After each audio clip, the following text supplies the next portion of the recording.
வணக்கம் நண்பர்களே, எல்லோரும் எப்படி இருக்கீங்க? நலமாக இருக்கீங்களா? நான் பாரம்பரிய ஜோதிடர் பா ரவிக்குமார். இப்போ நாம் பார்க்கக்கூடியது மார்கழி மாதம் ராசி பலன்களை பற்றி தான் இந்த காணொலியில் பார்த்துட்ருக்குறேங்க. நிகழும் மங்களகரமான சோபகிருத வருடம் மார்கழி மாதம் 1ஆம் தேதி ஞாயிற்றுக்கிழமை அதிகாலையில் தாங்க இந்த மாதம் பிறக்கப்படுது. அவிட்ட நட்சத்திரம் 1ஆம் பாதத்தில் மகர ராசியில் விருச்சிக லக்னத்தில் தாங்க இந்த மாதம் பிறக்கப்படுது. அதுவும் பார்த்திங்கன்னா 294 டிகிரியில் தான் இந்த மாதம் பிறக்கப்படுதுங்க.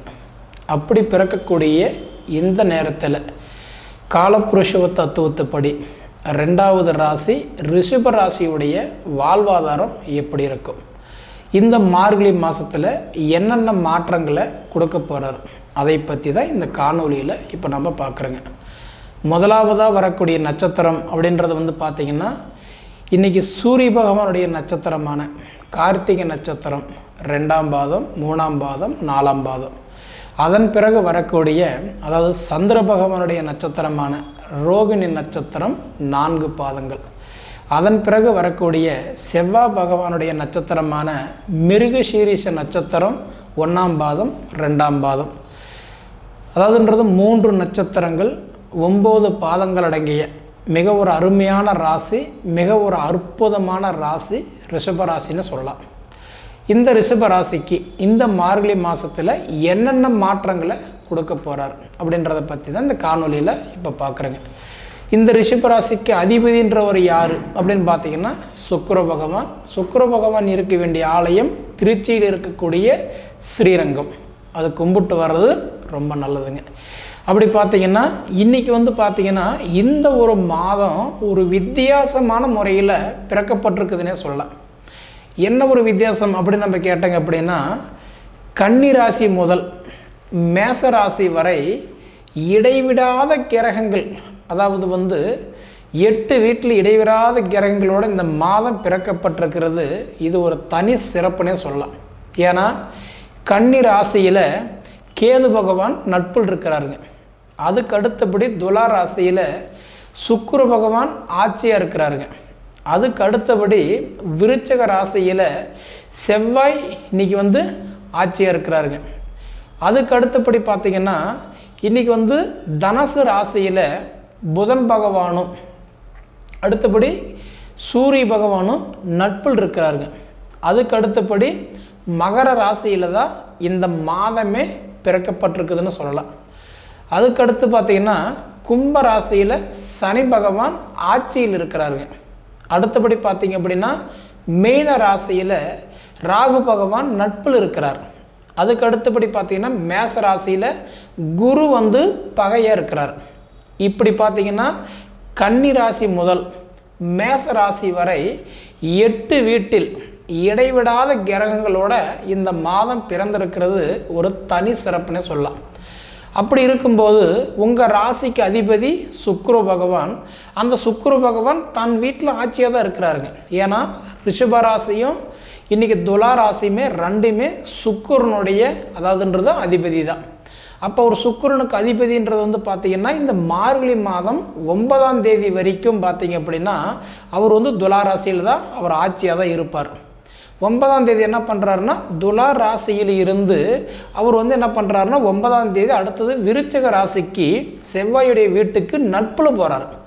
அப்போ அதுக்கு முன்னாடி என்ன பண்ணுவார் அப்படின்னா உங்களுக்கு ஒரு சில நன்மைகள் கொடுத்துட்டு தான் போவார். ஏன்னா சுக்கிர பகவான் என்ன பண்ணுவார்னா இப்போ தன்னுடைய வீட்டில் ஆட்சியாக இருக்கக்கூடியவர் என்ன பண்ணுவார்னா உங்கள் ராசிக்கு அதிபதின்றவர் உங்களுக்கு இருக்கக்கூடிய அந்த குழப்பங்களை ஓரளவுக்கு சரி பண்ணி கொடுத்துட்டு தான் போவார். சரிங்களா?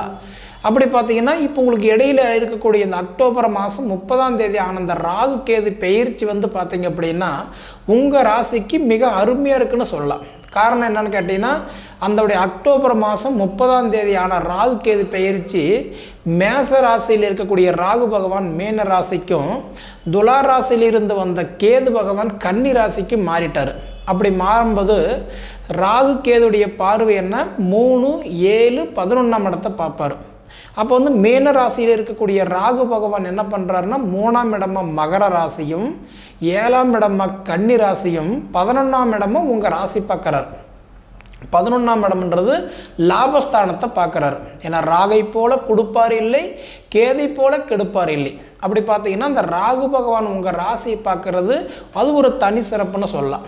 ஏன்னா ராகு கேது வந்து கோச்சாரத்தில் பார்த்தீங்கன்னா ராகு கேதுக்கு வந்து வீடு கிடையாது. பொதுவாகவே கிரகத்தில் வந்து ராகு கேதுக்கு வீடு இல்லை. அப்போ வீடு இல்லாத கிரகம் நம்ம என்ன சொல்லுவோம், வக்கர கிரகம். அவர் எப்பவுமே பின்னோக்கி தான் போவார். நிழல் கிரகம், ஷாயா கிரகம், வக்கர கிரகம். அப்போ அவர் என்ன பண்ணுவார்னா பின்னோக்கி வரவர் வந்து அவர் யாரை பார்க்குறாரோ அவங்களுக்கு நிச்சயம் பலன் கொடுத்தே தீர்வார். அப்படி பார்த்தீங்கன்னா ராகு பகவான் உங்களை பார்க்குறாரு, உங்கள் ராசியை பார்க்குறாரு. அப்போ உங்கள் ராசி பார்க்கும்போது என்ன பண்ணுவார், கண்டிப்பாக உங்களுக்கு உங்களுடைய எண்ணங்கள் என்ன அப்படின்னு தெரிஞ்சு அந்த எண்ணங்களை பூர்த்தி பண்ணிடுவார். ஏன்னா அதுவும் தன் சொந்த வீட்டில் இப்போ ஆட்சியாக இருக்கும்போது என்ன பண்ணிடுவார் அப்படின்னா, உங்களுக்கு இந்த மார்கழி மாதம் 9ஆம் தேதி தன் வீட்டில் ஆட்சியாக இருக்கும்போதே நன்மை கொடுத்துட்டு போயிடுவார். அதுக்குள்ளார வந்து பார்த்திங்க அப்படின்னா தொழில் ப்ரமோஷனோ, சம்பள உயரவோ, தொழில் டிரான்ஸ்ஃபர் எதிர்பார்க்குறதோ, இல்லை வாங்கியிருக்கிற இடம் கிரையும் பண்ண முடியாத போயிருந்தாலோ, அல்லது மனைவி சொத்து நான் எதிர்பார்த்துட்ருக்குங்க ரொம்ப நாளாக தாமதமாகுதுன்னு சொன்னாலோ, அல்லது தாய் வழி சொத்து எனக்கு கிடைக்கலைங்க அந்த சொத்தில் வில்லங்கம் இருக்குது தாமதம் ஆகிட்டுருக்குன்னு சொன்னாலோ, அல்லது நீங்கள் ஒரு இடம் வாங்கியிருந்து அந்த இடத்துல வில்லங்கம் இருந்தாலோ, இல்லை கிரையும் பண்ண முடியாத போயிருந்தாலோ, இது அனைத்துமே உங்களுக்கு ஓரளவுக்கு பார்த்தீங்கன்னா இந்த மார்கழி மாதம் 9ஆம் தேதி ஓரளவுக்கு உங்களுக்கு சரியாயிடுன்னே சொல்லலாம்.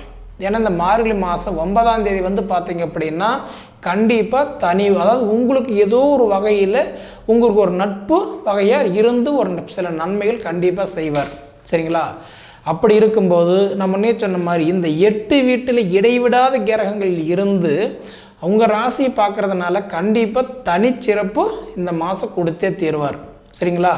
ஏன்னா ரிஷப ராசிக்காரங்களை பொறுத்த வரைக்கும் எப்படின்னா, நீங்கள் ஒருத்தருக்கு வாழ்கிறதுக்கு உதவியாக இருப்பீங்களே தவிர ஒருத்தருடைய வாழ்வுக்கு இடைஞ்சலாக இருக்க மாட்டீங்க. ஏன்னா அப்படி இருக்கக்கூடிய ராசியும் ரிஷப ராசி கிடையாது. ஏன்னா இதுக்கு முன்னாடி நீங்கள் யார் நல்லா இருக்கிறன்னு ஆசைப்பட்றீங்களோ கண்டிப்பாக அவங்க நல்லா இருப்பாங்க. ஆனால் உங்களுக்கு நல்ல பேர் கிடைச்சிருக்காது. நல்லது பண்ணியிருந்தாலும் பொல்லாப்புன்ற பேர் தான். கொடுத்துட்டு அடுத்தது பகை தான். எல்லாம் வாங்கி கெட்ட பேர் வாங்கியிருந்தால் நீங்கள் கொடுத்து கெட்ட பேர் வாங்கியிருப்பீங்க. ஏன்னா இந்த ரிஷபராசி பொறுத்த வரைக்கும் எப்படின்னா, இன்றைக்கி வந்து நம்ம எப்படியாவது ஒன்று இந்த உலகத்தில் வாழ்ந்தால் போதும் அப்படின்னு நினச்சிருந்தீங்கன்னா நீங்கள் எப்படியா வாழ்ந்துருக்கலாம். ஆனால் நம்ம இப்படி தான் வாழணும்னு நினச்சதுனால உங்கள் வாழ்க்கையில் ஒரே ஆராட்டம் போராட்டம் மட்டும்தான் மிஞ்சிருக்குதுன்னு சொல்லுவேன். ஆனால் இதுக்கு முன்னாடி வந்து பார்த்துருந்தீங்க அப்படின்னா, இப்போ ஒரு 10 குழந்தைங்க ஒரு ரேஸில் போயிட்டுருக்காங்க, ஒரு வந்து கட்டான்றதை வந்து ஒரு ரன்னிங்கில் போயிட்டுருக்காங்கன்னா அந்த 10 குழந்தையும் ஜெயிக்கிறதுக்கு தான் முயற்சி பண்ணுவாங்க. ஆனால் அப்படி இருந்தாலும் அந்த 10ல் ஜெயிக்க போகிறதுன்றது என்னவோ ஒரே ஒரு குழந்தை தான் இல்லைங்களா? அதுபோல் பார்த்தீங்கன்னா அந்த 10 பேர் நீங்கள் ஓட்டத்தில் இருந்தாலும் அந்த ஜெயிக்கிற இடத்துல இப்போ நீங்கள் இருக்கிறீங்க, சாதிக்கிற இடத்துல இருக்கிறீங்க. காரணம் என்ன அப்படின்னா, உங்களுக்கு ராகுவுடைய பார்வை வாங்கியிருக்கிறீங்க. அதுக்கு தான் முன்ன சொன்னேன், ராகை போல கொடுப்பார் இல்லை, கேதை போல கெடுப்பார் இல்லை. கம்பல்சரி எப்போ இருந்தாலும் இந்த மார்கழி மாதத்தில் உங்களுடைய குறைகள் ஓரளவுக்கு சரியாகி உங்களுக்கெல்லாம் பார்த்தீங்கன்னா நீங்கள் நினச்சது நடக்கக்கூடிய ஒரு வாய்ப்பு இந்த பிரபஞ்சம் உங்களுக்கு கொடுத்துருக்கிறாரு. ஏன்னா உங்கள் ராசிக்குன்றது வந்து பார்க்கும்போது இப்போ 5ஆம் இடத்துல இப்போ வந்து பார்த்தீங்கன்னா கேது பகவான் இன்றைக்கி வந்து பார்க்கும்போது புதன் வீட்டில் இன்றைக்கி வந்து அவர் வந்து கட்டான்றது நட்பில் இருக்கும்போது எந்த காரத்தை கொண்டு கண்டிப்பான்றது ஓரளவுக்கு புத்திர பாக்கியத்துக்கு குறையில்லாமல் கொடுத்துருவார். ஏன்னா உங்களுக்கு 5ஆம் இடம்ன்றது புத்திரஸ்தானம். அப்போ கல்யாணம் ஆகி எனக்கு 4 வருஷம் ஆச்சுங்க, 5 வருஷம் ஆச்சுங்க, ஏன் 10 வருஷம் ஆச்சு, எனக்கு ஒரு குழந்தை பாக்கியம் இல்லை அப்படின்னு சொன்னால் கூட உங்களுக்கு புத்திர பாக்கியத்தை கொடுத்துருவார் உங்கள் ஜாதகத்தில் இன்றைக்கி நல்லா இருந்தால். ஏன்னா உங்கள் சுய ஜாதகம் நல்லா இருந்துச்சு அப்படின்னா கண்டிப்பாக சொல்கிறேனுங்க புத்திர செல்வம் கொடுத்தே தீர்வார். அப்போ எனக்கு வந்து பார்த்தீங்கன்னா இன்றைக்கி வந்து மகேந்திர பொருத்தம் இல்லை, எனக்கு 5ஆம் இடத்துல, ஏன்னா உங்கள் லக்னம் உங்கள் ஜாதகத்தில் உங்களுடைய பிறந்த ஜனனகால ஜாதகத்தில் லக்னாதிபதிக்கு 5ஆம் இடத்துல ராகு இருந்தாலோ கேது இருந்தாலோ சனி இருந்தாலோ குரு இருந்தாலோ புத்திர தோஷம்னு சொல்லலாம். அப்படி இருக்கும்போது என்ன பண்ணுவார், புத்திர பாக்கியத்தை தடைப்படுத்துவார். அப்போ உங்களுக்கு வந்து புத்திர பாக்கியம் உங்கள் ஜாதகத்தில் இல்லை அப்படின்னா இந்த மாதத்தில் உங்களுக்கு நிச்சயம் புத்திர செல்வங்கள் கொடுக்கறதுக்கு வாய்ப்பு இருக்குதுங்க. ஏன்னா 100% இந்த மாதத்தில் ரிஷபராசிக்காரங்களுக்கு புத்திர செல்வங்கள் கொடுக்கறதுக்கு உண்டான வாய்ப்பு மிக பிரகாசமாக இருக்குதுங்க. இதை போக திருமணம் தடை அப்படின்றது. ஏன்னா இதுக்கு முன்னாடி திருமணங்கள் எப்படி பார்த்தாலும் இன்றைக்கி உங்கள் ராசிக்கு 7ஆம் இடத்துல செவ்வாய் அவர் ஆட்சியாக இருக்கிறார். 7ஆம் இடம்ன்றது என்ன? கலஸ்தரஸ்தானம். அப்போ கலஸ்தரஸ்தானம்னா திருமணஸ்தானம்னு சொல்லலாம். அப்படி பார்த்தீங்கன்னா இதுக்கு முன்னாடி வந்து பார்த்திங்கன்னா நாங்கள் வந்து பொண்ணு பார்க்குறவங்களுக்கு தான் கல்யாணம் ஆகுதுங்க, எனக்கு ஆகலை, இல்லை என்னை பார்த்துட்டு போகிறவங்களுக்கு தான் கல்யாணம் ஆகுது தவிர எனக்கு கைக்கூடி வரலுங்க அப்படின்னு சொல்கிறவங்களுக்கெல்லாம் நிச்சயமாக இப்போ திருமணம் கைக்கூடி வர வேண்டிய யோகம் உங்களுக்கு கொடுத்துருக்குறாருங்க. ஏன்னா 100% புத்திர பாக்கியமும் சரி திருமணமும் சரி இது ரெண்டுமே நமக்கு ஓரளவுக்கு பிரகாசமாக அமைகிறதுக்கு உண்டான யோகம் இந்த மார்கழி மாதம். மார்கழி மாதத்தில் திருமணம் பண்ண முடியாது, ஆனால் உங்களுக்கு திருமணம் வரங்கள் அமைகிறதுக்கு வாய்ப்பு இருக்குது. இந்த மாப்பிள்ளைக்கு இந்த பொண்ணு அப்படின்ற மாதிரி பார்த்தீங்கன்னா ஏதோ ஒரு ரூபத்தில் ஆகக்கூடிய வாய்ப்பு இந்த பிரபஞ்சம் கொடுத்துருக்கிறார். அது முதல்ல உங்கள் சுய ஜாதகம் நல்லா இருந்தால். ஏன்னா உங்கள் சுய ஜாதகம் நல்லா இல்லாத, ஏன்னா உங்கள் ஜாதகத்தில் வந்து தோஷங்கள் இருந்தால், ஏன்னா திருமணத்துக்கெல்லாம் பார்த்தீங்கன்னா இப்போ லக்னாதிபதிக்கு 1ஆம் இடத்துலையோ 2ஆம் இடத்துலையோ, ஏன்னா 1, 2 இருந்தால் 7, 8 ராகு கேது இருப்பார். அப்போ என்ன பண்ணுவார்? திருமணம் நமக்கு தடையாகும். அதே மாதிரி பார்த்தீங்கன்னா லக்னாதிபதிக்கு 2, 4, 7, 8, 12 செவ்வாய் இருந்தால் செவ்வாயினால் திருமணம் தாமதமாகும். அதே மாதிரி உங்கள் ஜனனகால ஜாதகத்தில் லக்னாதிபதிக்கு 7ஆம் இடத்துல 8ஆம் இடத்துல சனி இருந்தாலும் சுக்கிரன் இருந்தாலும் தாரதோஷம், அதனாலேயும் திருமணம் தடையாகும். அப்போ மொத்தம் என்னென்னா உங்கள் சுய ஜாதகம் நல்லா இருக்கா அப்படின்றது ஒரு தடவை பார்த்துக்கிடுங்க. ஏன்னா இது ஒரு பொது பலனை தான். உங்களுடைய ஜாதகத்தை கணிச்சியோ என்னுடைய ஜாதகத்தை கணிச்சியோ எடுக்கிற காணொலி இது கிடையாது. இது வந்து பார்த்தீங்கன்னா இந்த மாதத்துக்கு உண்டான பலன். அப்படி பார்த்தீங்கன்னா உங்கள் ஜாதகம் நல்லா இருந்தால், ஏன்னா திருமணஸ்தானம் இப்போ நல்லா இருக்குது. இப்போ திருமணஸ்தானம் நல்லா இருக்கிறதுனால திருமணம் ஆகிறதுக்கு உண்டான யோகம் உங்களுக்கு நல்லா இருக்குது. அப்போ உங்கள் ஜாதகம் முதல்ல நல்லா இருக்கா அப்படின்றத ஒரு தடவை செக் பண்ணுங்கள், சரிங்களா? அதே மாதிரி புத்திர பாக்கியம் நான் சொன்னேன், புத்திர பாக்கியம் இந்த மாதத்தில் கொடுக்கறதுக்கு வாய்ப்பு இருக்குது. அப்போ புத்திர பாக்கியம் கொடுக்கறதுக்கு வாய்ப்பு இருக்கும்போது நான் முன்ன சொன்ன மாதிரி 5ஆம் இடம் உங்களுக்கு நல்லா இருக்கா அப்படின்றத ஒரு பாருங்கள். இதை தவிர்த்து உங்களுக்கு வந்து கல்வி, இன்றைக்கி படித்தவங்களுக்கும் சரி, இல்லை படிச்சுக்கிட்டு இருக்கிறவங்களுக்கும் சரி, இல்லை படித்து முடிச்சுட்டு நான் வேலை ட்ரை பண்ணுறவங்களுக்கும் சரி, அப்படியேப்பட்டவங்களுக்கு தொழில் இந்த மாதம் ஓரளவுக்கு, அதாவதுன்றது எப்படி சொன்னால் மார்கழி மாதம் 9ஆம் தேதிக்குள்ளார ஒரு தொழிலில் சில மாற்றங்களை கொடுக்கறதுக்கு வாய்ப்பு இருக்குது. ஏன்னா சுக்கிர பகவான் ஆட்சியில் இருந்துட்டு அவர் அடுத்த இடத்துக்கு மாறுறதுக்குள்ளாரே சில நட்புகள் கொடுத்துருவார். மார்கழி மாதம் 9ஆம் தேதி என்ன பண்ணுவார்னா சுக்கிர பகவான் தன்னுடைய வீட்டில் ஆட்சியாக இருக்கிறவர் வந்து பார்த்தீங்கன்னா அடுத்த கட்டத்துக்கு விருச்சிக ராசிக்கு நட்பில் போகிறாரு. அப்போ அந்த 9ஆம் தேதிக்குள்ளாரையே ஒரு சில மாற்றங்கள் கொடுக்கறதுக்கு வாய்ப்பு இருக்குது உங்கள் தொழில் ரீதியாக. இதை போக பார்த்தீங்கன்னா எனக்கு கடன் பிரச்சனை இருக்குங்களே, அது ஓரளவுக்கு சரியாகுமா? அதை விட பார்த்தீங்கன்னா உடல் கஷ்டங்கள் இருக்குது, அது எனக்கு சரியாகுமானா கண்டிப்பாக ஆகிறதுக்கு ஒரு வாய்ப்பு இருக்குது. ஏன்னா இதுக்கு முன்னாடின்றது வந்து பார்த்தீங்கன்னா இன்றைக்கி ஏதோ ஒரு ரூபத்தில் வந்து ஜான் ஏறனா முளம் சரிகிற அளவுக்கு எவ்வளோ சம்பாதிச்சாலும் சரி, படித்த படிப்புக்கு உண்டான வேலை இல்லாமல் கிடைக்கிற வேலையை செய்துக்கிட்டு, ஏன்னா குடும்ப தேவை ஒன்று இருக்குது இல்லைங்களா, மாத கமிட்மெண்ட்டுன்றது ஒன்று இருக்குது இல்லையா, பொண்டாட்டிக்கு சம்பாதிக்கணும், தாய் தந்தை ஆரோக்கியத்துக்கு பார்த்துக்கணும், குழந்தைங்களோட ஸ்கூல் ஃபீஸ் கட்டணும், வாங்காத கடனுக்கு வட்டி கட்டணும், பொதுவாக பார்த்தீங்கன்னா வயிற்று பொழப்புக்காக நம்ம ஓடணும் இல்லைங்களா, அதுபோல் ஓடிட்டு இருக்கக்கூடிய ராசி இந்த ரிஷப ராசி. ஆனால் இது வரைக்கும் விவரம் தெரிஞ்ச 4 காலத்திலிருந்து ஓடிக்கிட்டு தான் இருக்கிறீங்க, கஷ்டப்பட்டுட்டு தான் இருக்கிறீங்க, ஒன்றும் வளர்ந்த மாதிரி தெரியல, ஜானி யாருன்னா மலம் சலிஞ்சிட்டு இருக்கிறீங்க. அப்படியேப்பட்டவங்களுக்கு இன்னைக்கு இந்த உடைய அதாவதுன்றதை வந்து ராகு கேது பெயரிச்சு உங்களுக்கு மிக பிரம்மாண்டமாக இருக்குங்க. ஒரு மாத பலன் சொன்னாலும் சரி, ஒரு அதாவதுன்றது ஒரு கிரக பலன் சொல்கிற மாதிரி இருந்தாலும் சரி, அது கிரகத்தினோட அமைப்பு வச்சு தான் சொல்கிறோம். அப்படி பார்த்தீங்கன்னா உங்கள் ராசிக்கு 2ஆம் இடத்துல, அதாவது குரு வந்து உங்கள் ராசி 2ஆம் இடமா பார்க்குறாரு. அப்போ தனஸ்தானம், குடும்பஸ்தானம், கல்விஸ்தானத்தை குரு பார்க்குறாரு. அப்போ தனஸ்தானம்னா என்ன? காசு பணம், ஓரளவுக்கு வருமானம் வரும். அதே மாதிரி குடும்பஸ்தானத்தை பார்க்குறாரு. அப்போ கணவன் மனைவியும் தாய் தந்தைகளுக்குள்ளார சகோதரன் சகோதரிக்குள்ளார இருக்கக்கூடிய சங்கடங்கள் ஓரளவுக்கு விலகி போயிடும். இதை போக பார்த்தீங்கன்னா கல்விஸ்தானத்தையும் குரு பார்க்குறாரு. 2ஆம் இடம் தனஸ்தானம், கல்விஸ்தானம், குடும்பஸ்தானம். அப்போ கல்விஸ்தானத்தை பார்க்கறதுனால ஓரளவுக்கு கல்வியே நல்லா இருக்கும்.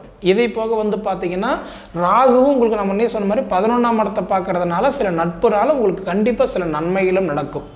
அப்போ உடல் உபாதைகள் ஓரளவுக்கு எப்படி இருக்குதுன்னா உங்கள் ஹெல்த்து நல்லா இருக்குதான்றதை ஓரளவுக்கு செக் பண்ணிக்கோங்க. ஏன்னா இது வந்து ஜாதகத்தில் வந்து கோச்சாரத்தில் இப்போ உங்களுக்கு ராகு பார்க்குறதுனால, ஏன்னா கோச்சார ராகு உங்கள் ராசிக்கு 11ஆம் இடத்தை பார்க்குறதுனால கண்டிப்பாக நன்மைகளை கொடுத்து தான் தீர்வர தவிர, இது எப்போன்னா உங்களுக்கு அந்த ராகு கேதுடைய பயிற்சி காலன்றது அதான்றது வந்து 1.5 வருஷம் கிட்டத்தட்ட சொல்லணும். அப்படின்னா அக்டோபர் மாதம் 30ஆம் தேதி 2023 19ஆம் தேதி 5வது மாதம் 2025 வரைக்குமே இன்றைக்கி ராகு வந்து உங்களை தான் பார்க்குறாரு, உங்கள் ராசி தான் பார்க்குறாரு 11ஆம் இடமா.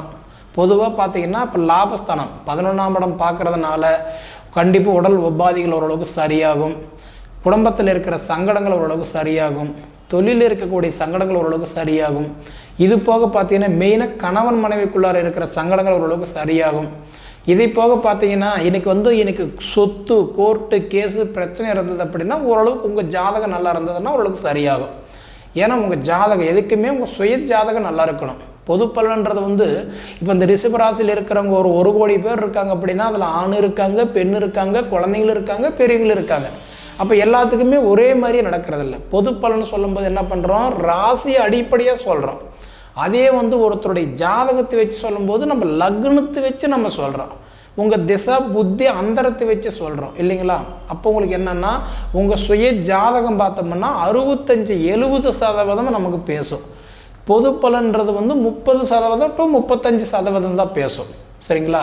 அப்போ உங்களுடைய சுய ஜாதகம் முதல்ல நல்லா இருக்கா அப்படின்றத ஒரு தடவை பார்த்துக்கோங்க. கண்டிப்பாக உங்கள் சுய ஜாதகம் நல்லா இருந்தால் இந்த மாதம் ஓரளவுக்கு நல்லா இருக்கும். அதுவும் நம்ம முன்னே சொன்ன மாதிரி மார்கழி மாதம் 9ஆம் தேதி முடிகிறதுக்குள்ளார உங்களுக்கு ஓரளவுக்கு சுப காரியத்தை கொடுத்துட்டு போயிடுவார் சரிங்களா. சரி நேயர்களே, ஏன்னா இதுக்கு முன்னாடி வந்து பார்த்திங்கன்னா நம்ம வந்து பார்த்திங்கன்னா இன்றைக்கி வந்து ஃபீனிக்ஸ் ஆன்மீக சேனலை சப்ஸ்கிரைப் பண்ணாதவங்க சப்ஸ்கிரைப் பண்ணிக்கோங்க, உங்கள் நண்பர்களுக்கு ஷேர் பண்ணுங்கள். சரி நண்பர்களே, இன்றைக்கி வந்து பார்த்திங்கன்னா இது வரைக்கும் உங்களுடைய பொன்னான நேரத்தை ஒதுக்கி என்னுடைய காணொலியை முழுமையாக பார்த்ததுக்கு மனசார மனசில் இருந்து கேட்டுக்கிறேனுங்க. நன்றி.